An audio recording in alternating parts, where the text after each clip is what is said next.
All right, travelers, welcome to Ethel. We're just outside we're actually in Rock Springs Run State Reserve Park, whatever you want to call it. Forgive me for not knowing the exact name, but Rock Springs Run Reserve. But yeah, we looked at the Kelly Park, which is the more famous of this part of this state reservation. But just north of it, there's a bunch of this old Florida. We're kind of outside this town called Ethel, which is it's a ghost town now, but it was a farming community settled about the 1850s, 1860s by the Moors. Kind of got Mr. Delk, William S. Delk, had a large plantation here, settled it. Timber came in here, and then Dr. Kelly from up north bought it, made it preserved, and then when he passed on, gave it to Orange County to make sure it was in use for everybody. So that's how we know Kelly Park today. But this Wakayo area, Rock Springs Run area, was pretty important for everybody in this area, even up until now. It was a water source. Delk used it to move his cotton, to run a gin, to ground the corn and the grain. The people used it for water, fresh source of water. But yeah, it was the Rock Spring Run was pretty important to the people of the area for going back thousands of years. But the homesteaders came down, and it was a fresh source of water for them. So we're just north of Kelly Park, exploring the abandoned town of Ethel. So yeah, hope you enjoy. Let's go, travelers. Let's see some old Florida. Here we go.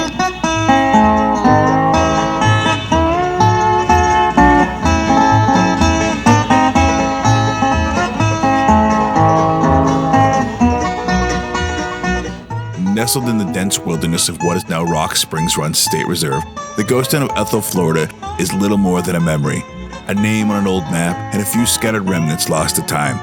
Once a hopeful settlement along a branch of the tracks on the Orange Belt Railway, Ethel's story is one of ambition, transportation, and the fleeting nature of progress in Central Florida. To understand Ethel is to understand the forces that shape Florida's history: railroads, agriculture, and the delicate balance between civilization and the wilderness.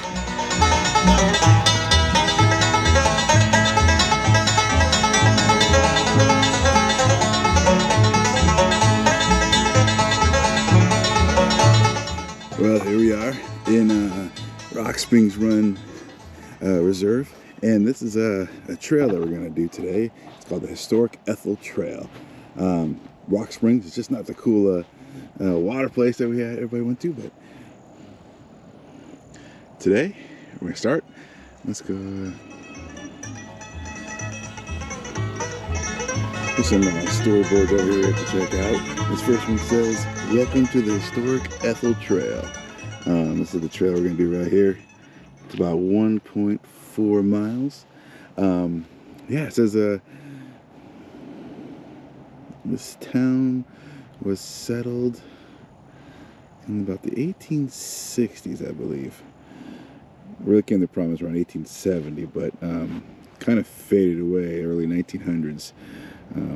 But yeah, there's an old ghost town right around here that we're going to explore. Some more storyboards right over here. This one gives a little bit about the early settlement in Florida, going back to 14,000 years.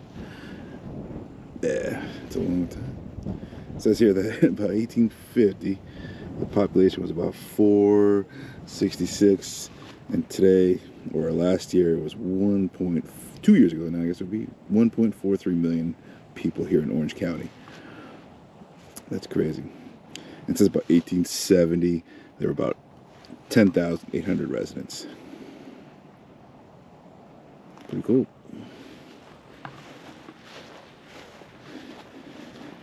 And this gentleman here, Mr. William S. Delk, was the largest plantation owner here in Rock Springs. And I think he had about 19 slaves, but he was pro-union. So when the Confederates came through, he set them all free.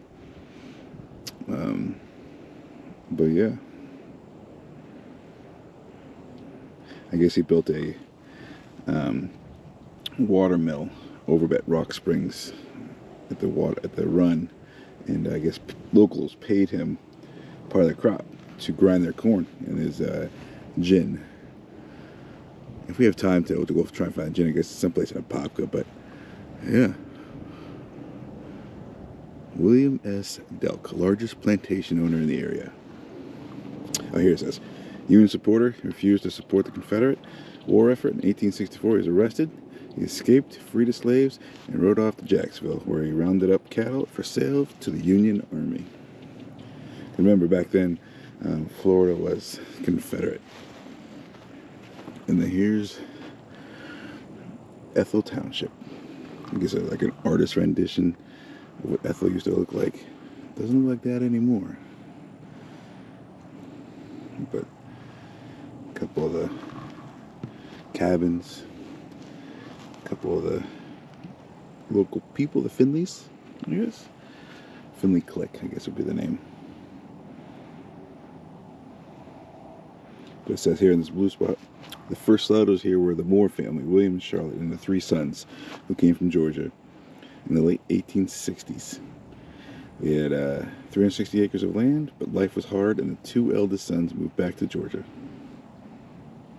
Crazy. I guess maybe that's a picture of that banjo in that picture.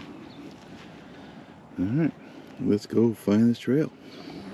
As you can see, there's some markers along the way that kind of give a little history and story of the town of Ethel.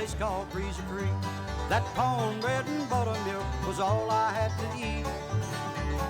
I have served my country. Ethel was located near Rock Springs, a pristine natural water source that had been part of a local landscape for thousands of years.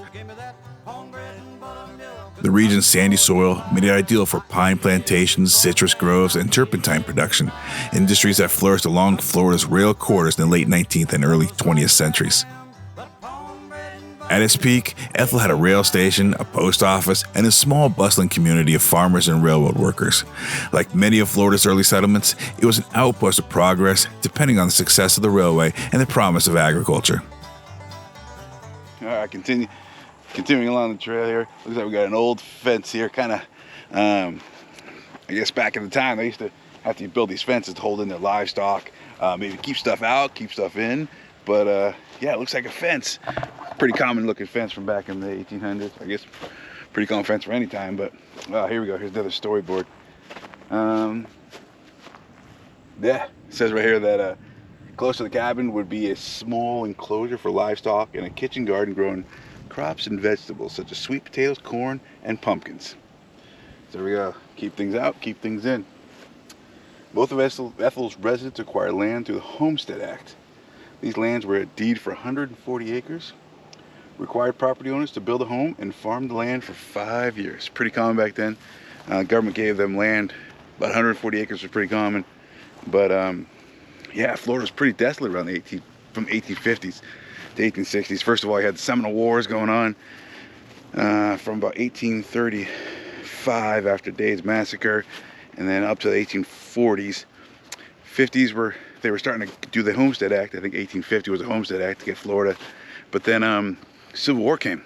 Nobody was coming down here, and during the Civil War, and after that, trying to get Florida settled. So people were coming down, homestead, getting some land, had to farm it. But yeah, it's pretty tough going down here.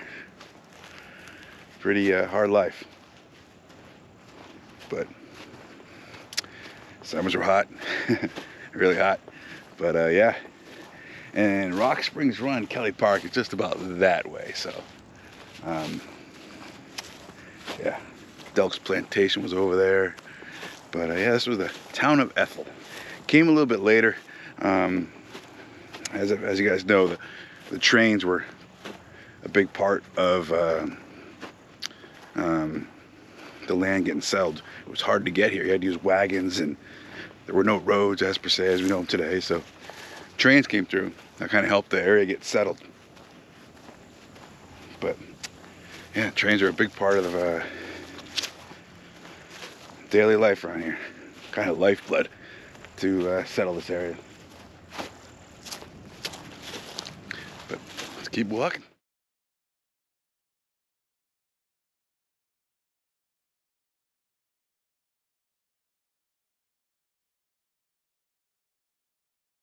Now, this town that we're in, this ghost town we're in, is Ethel. It's just north of Orlando, about 20 miles north of Orlando. But like I said, it was part of the homestead. People homesteading here to settle Florida.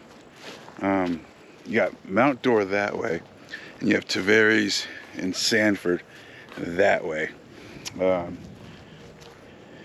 Yeah, like I said, there were no roads around here, so a lot of times I had to rely on the trains. And until the train came through from Mount Dora to Sanford or Tavares, kind of was a hard time to get supplies and stuff like that. So one of the big I guess helps around here was having a train that had daily stops here. And it wasn't really a stop per se. They would put up a flag to tell the train to stop because there weren't that many residents here, so it wasn't a scheduled stop, I guess, but they called it a flag stop. They would put up a flag if they needed the train to stop. The train would stop. They'd put on supplies, unload supplies, get on and off the train. But yeah, the train helped settle this area. Kind of one of the things that helped downfall this area was the cars. Once roads start coming around, train wasn't as important of a lifeline as it was. Kind of brought this down. Wasn't as important as it was. So the roads and the cars and the automobiles kind of was a downfall of this area.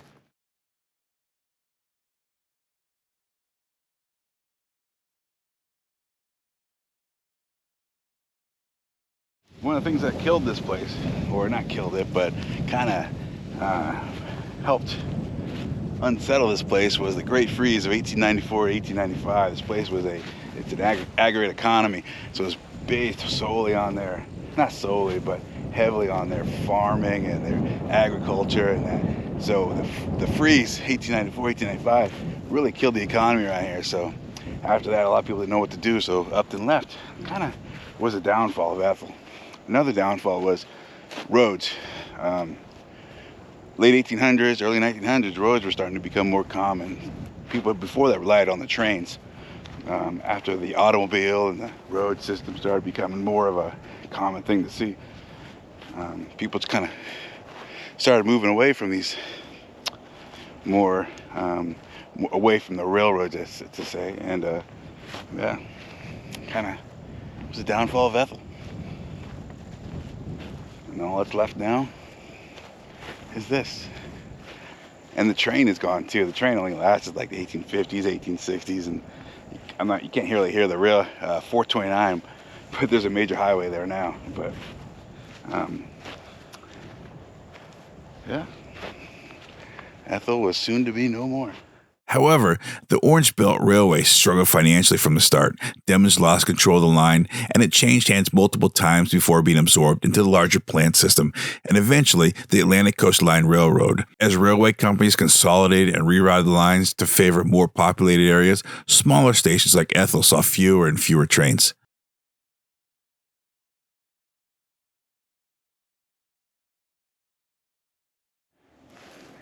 All right, as you can imagine, life down here was pretty hard for the homesteaders at the camp. Can you imagine trying to farm this land and keep your livestock and grow all your own food, your wheat, your corn, any other essentials that you needed to survive? It was hard. You couldn't just run the grocery store and get your corn and get your meats, get your salts, all your stuff they needed to survive. So they had to grow it in this harsh environment. So they really needed to have a good crop for their family just to survive. Here's a storyboard, living off the land. Early it says here, the early settlers' diet consisted largely of pork, beef, fish, game, grits, sweet potatoes, butter, and a little milk. Flour could be bought at the local store, but ground dried acorns were added to make it go further.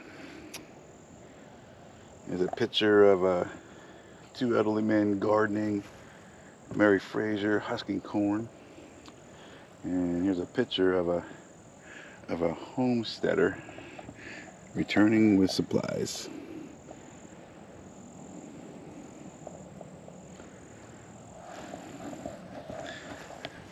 But yeah, life was hard. What killed this place, not killed this place, but kind of made it the downfall of Ethel was the freeze of 1894, 1895, people relied heavily on they're growing their own food, their own sustenance, their corn, their grain, and they ate the freeze.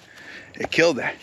So couldn't survive down here. So a lot of 1894, 1895, a lot of people started moving away, moving back up north, or moving to the coast, or moving to the bigger cities. So yeah, that big freeze, it hurt a lot of people right here. So they just picked up their stuff and moved away.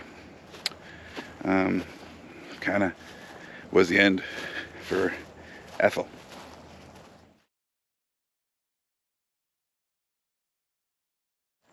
Can you imagine being out here in this rural area? Life was tough. Most of these cabins that they had out here were one bedroom. Most people had like one set of clothes. They may have had a nice Sunday outfit to go to the local church. That was it. One bedroom, wearing the same clothes every day. Even to find a doctor was tough. A lot of times these homesteaders would rely on herbs and remedies, local remedies, to provide them some little relief. Just imagine having a toothache out here. It was tough, but mortality was high. Mortality was high. It was just a tough life to live. But yeah, it'd be tough living. You gotta get hats off to these people. Homestead is not an easy life.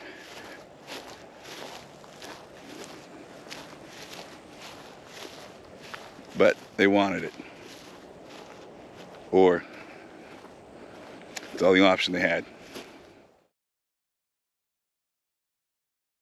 Ethel's story is not unique. Many similar towns in Florida rose and fell with the railroads. It represents an era when transportation dictated survival and when the push for development often ran ahead of long-term sustainability. While it never grew into a major town, Ethel was a part of a larger story of Central Florida's expansion in the late 19th century, a piece of history that is now beneath the shades of the state's towering pine trees.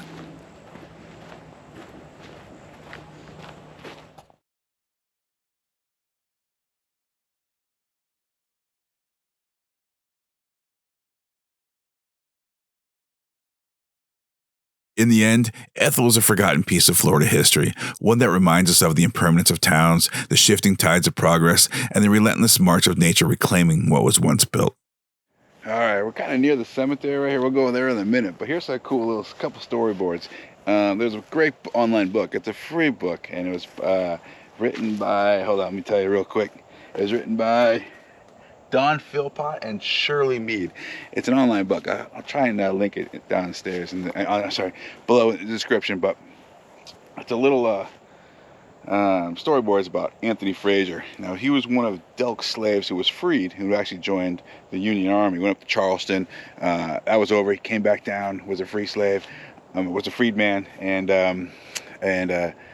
yeah, he got some land of his own. But the big thing is he was kind of instrumental in building some of the roads around here. Orange County built a road from Orlando to, let me see if I can, it says here, 1880, Frazier, Delk, who owned the big plantation, James Madison, were appointed by Orange County, and they were tasked to build a public road from Orlando to Rock Springs. Kind of the problem that this area had was there was not a lot of roads. So once that road kind of came in, the reliance on the train kind of went away.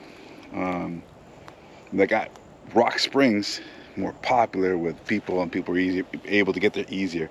But when they were building this highway behind me, 429, which is a major road, they found this headstone under a tree, just kind of off on its own, not near anything. If I can find it, and I was just looking up some information on this area, I found a survey map when they were building 429 of where they found the headstone. That's pretty interesting. But yeah, that's the headstone of Anthony Frazier. And this is a artist rendition based off what his son looks like, and I think a photo of what he looked like.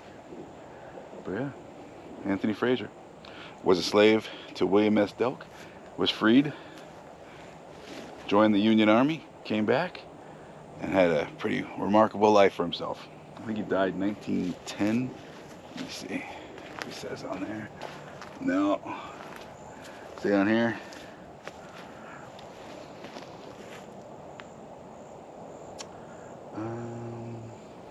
Not there. Let's see. Where's that? Anthony Frazier. Yeah, he died April 4th, 1910. Yeah. The legacy of Anthony Frazier. Pretty cool.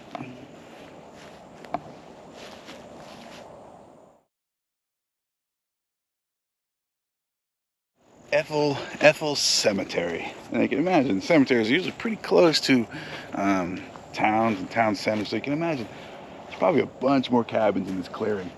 But yeah, right now we go look at Ethel Cemetery, 1880.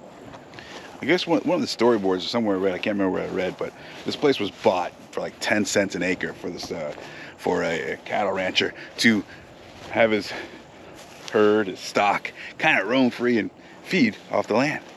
But this place was full of headstones, maybe 30, not too many, but upwards of 30. I guess him and his son or someone from helping him, they took them all up and a lot of the headstones, and they threw them in the Wekiva River. Kind of sad, but that's what happened. That's what they say anyway. But yeah, here's a bunch of cemetery, kind of a few headstones left. Here's the Moors over here. I think we read earlier that this is one of the first settlers here in Ethel, in this area, region.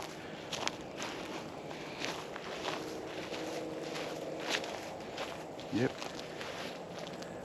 William Moore and Charlotte Moore died 1882.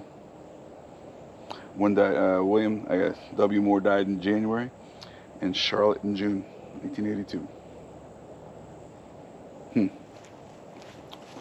Interesting headstone over here as well.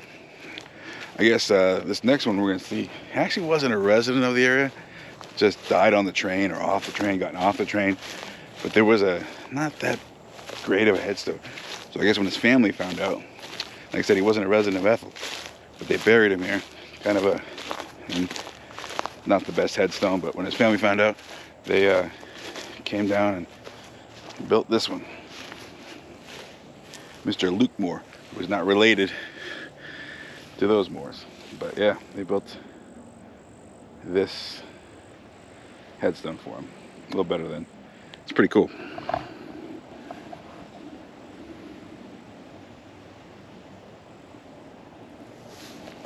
Another headstone over here of a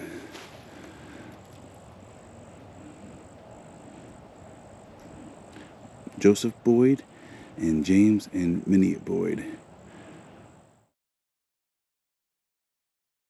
Kind of how this place was found out.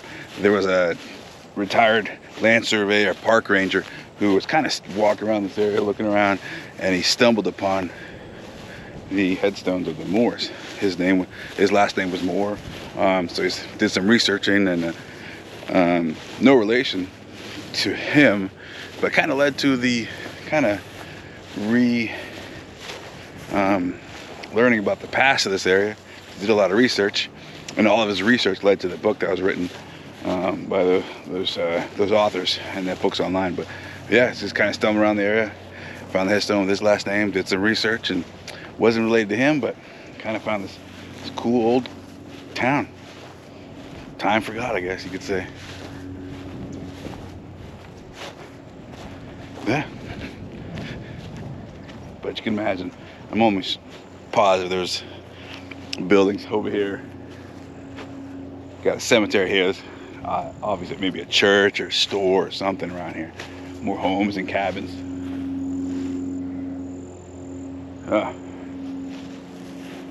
Train kind of went, that's west, yeah, east. Train ran east to west, west to east.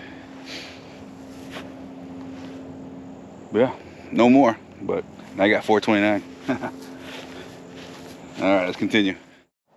Now, what's amazing to me is, as you can see from the storyboards, how rural this place is. It took until 2008 for this gentleman, Mr. Moore, to find that. You know, this place has been not no residents for about 100 years. It took until 2008 till he discovered that, and kind of like the resurgence, the interest in the history of these abandoned towns up here in North Orange County, Southern Lake County. But yeah, you can see how out in the middle of nowhere these towns are. Even with, like, you got Orlando, the biggest tourist capital of the world almost. You got Ocala just north of here. You got Mount Dora. You got Sanford over here. But you can see, I think it was 2008 to kind of rekindle the interest and find some of this local history. So yeah, it's everywhere. Just gotta keep your eyes open, huh? All right, that's pretty cool though. You can hear the traffic from 429. Kind of a newer road, but you can still hear it. But it's pretty cool.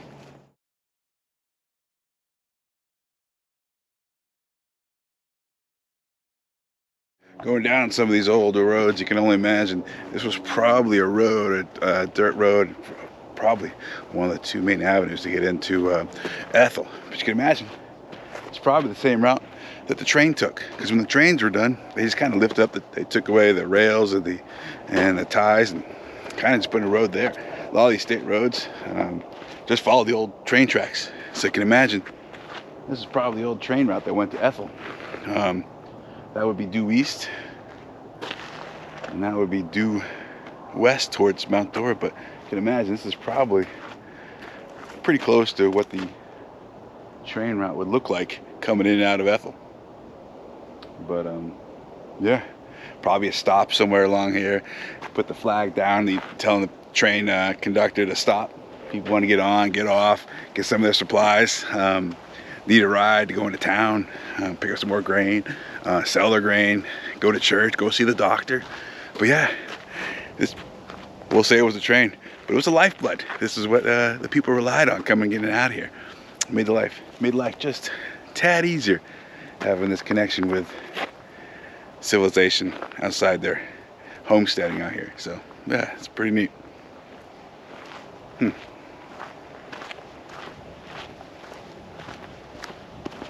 Toot toot. Just imagine the train, the old steam engines. I think back then, up until, you know, they were probably still burning wood, so all the cypress was cut down to fuel the trains, and until coal came around and became the dominant heat source for these trains. But yeah, they had to cut down tons and tons of trees just to keep these things going. Coal came around, that became the primary. Well, yeah, trains. Well, probably not often, but, you know, once a day, twice a day. It's pretty cool. Pretty tough. Yeah, imagine living out there. The trail's right over there, but town of Ethel. Cool. We need to find some more of these. These are pretty neat. Speaking of the devil, I was just talking about this. Here's a storyboard titled The Railway. It says the railway was transformed Ethel communities in the area. Before, travel was a slow, tedious experience. There were no paved roads. Instead, narrow, sandy, potholed tracks caused ox-drawn carts to get stuck or lose a wheel. With the new rail system, locally grown crops and timber could be sent to new markets, and townspeople now had more employment opportunities. The railway was in use until the 1960s. Not bad. But yeah, here's the train. It was considered a flag stop until a platform was built. Ethel was considered a flag stop. It says here, that until a platform was built, Ethel was considered a flag stop. And passengers would stand on the tracks to flag the train down. Yeah, not many people here getting on and off. So, like I said, wave them down. Yeah, man, I want to go. The Tavares Orlando Atlantic Railroad. Sleepers on all nights. There we go. Pretty cool. Here's the storyboard.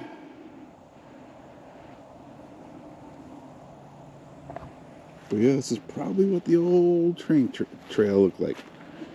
Coming up and down. Pretty cool. Sometimes you gotta think some of these clearings, not mostly the trails, but some of these clearings in these in this wood line here. Probably had the cabin. I'm sure those power lines weren't there, but maybe like over there in that clearing right there, it could have been a small cabin, one bedroom cabin. All right, right over here. This is the Lewis house. It has a date on it of 1951, so obviously came over. Was built after the town of Ethel was kind of a ghost town. But in that clearing back there, there's where the Ethel School used to be.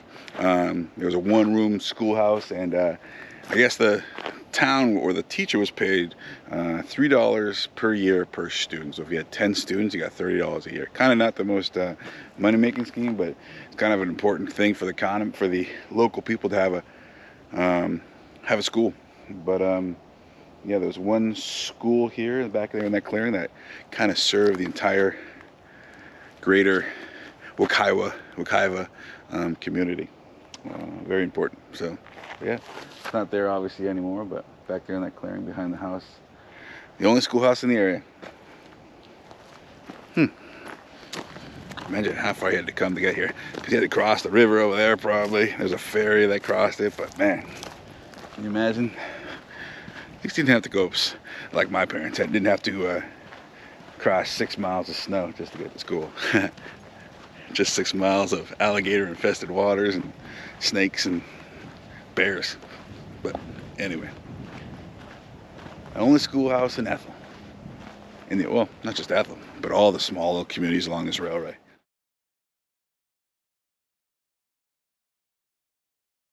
Kind of in this area now, you got a horse barn that equestrian center, I guess, gives trail rides and horseback rides, and gives you all these trails in this area. There's lots of trails in this Rock Springs Run preserve. But yeah, get some horse rides. Sun's out. Not the best sun for video, but it's the only time I can get here. I'll have to make do with it, right? I guess we'll have to end it here in this sunny open pasture. I hope you guys enjoyed this look at Rock Springs Run. Next week we'll do another springs. Probably, I think we're gonna do Rainbow Springs, but I'm gonna try and do 10 of these videos on the kind of more popular springs, kind of give not just a tourist view of it, but a kind of a historical view of some of these more popular springs in the area. So enjoy me. Hope you liked it. Let me know down below. And of course, subscribe if you want more. All right, I'll talk to you guys later.